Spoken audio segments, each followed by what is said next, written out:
For me, the slow cooker is always fun because you come home and you're like, oh my gosh, my dinner's ready. Who made this? And you remember that you did. So, 1 big onion into my slow cooker. You cannot make pulled pork without your spice blend, and this is mine. I just do about 2 tablespoons of salt, 2 tablespoons of chili powder, then 1 tablespoon of pepper, 2 teaspoons of garlic powder, 1 teaspoon of paprika. That is not paprika, this is paprika. This is smoked paprika. I really want that smoky flavor with my pork.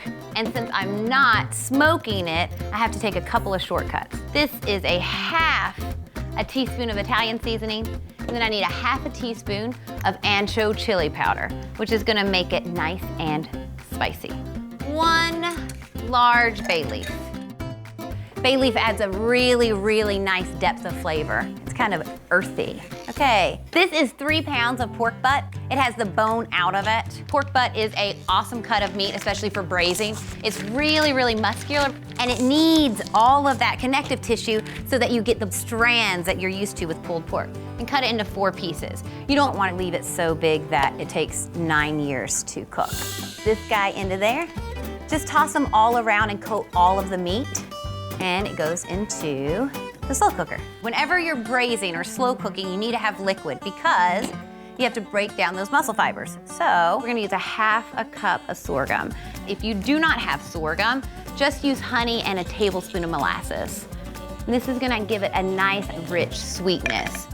I also need a little bit more richness, and that's gonna be coconut oil. You need 4 tablespoons. And 4. Okay, next, you need some sort of acid that's gonna help break down all that connective tissue and make it nice and tender. I'm using sherry vinegar. It's gonna round out the fatty flavor of that pork. So, 1/4 cup in.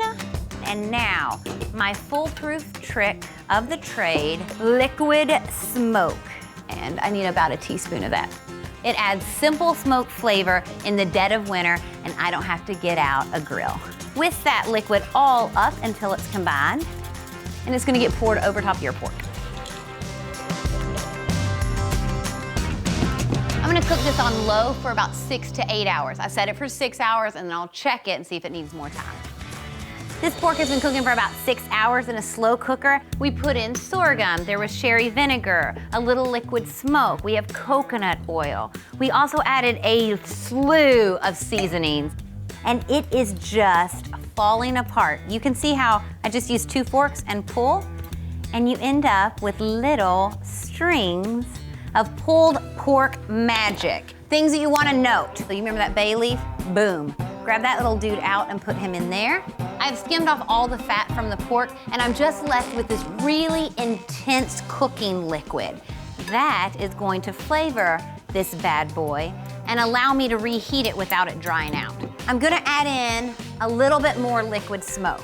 I put in 1 teaspoon just at the end because it's gonna add a smoky flavor without that smoky flavor being overcooked tasting.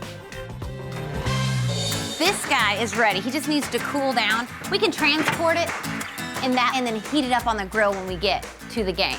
I think that the perfect way to layer your nachos are beans, chips, pulled pork, cheese, avocado cream, tomatoes, topped with cilantro. That's the way it goes.